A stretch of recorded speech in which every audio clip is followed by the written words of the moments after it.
நெஞ்சிலே நெருப்ப வச்சா நீரும் அணைக்க முடியுமா?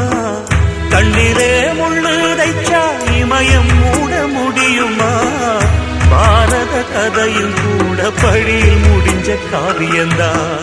இருப்பதும் இறப்பதும் அந்த இயற்கையோட கையில, இருப்பதும் இறப்பதும் அந்த இயற்கையோட கையில. நான் மறைஞ்ச பின்னும் நிலைப்பது என் உயிர் எழுதும் கதையில.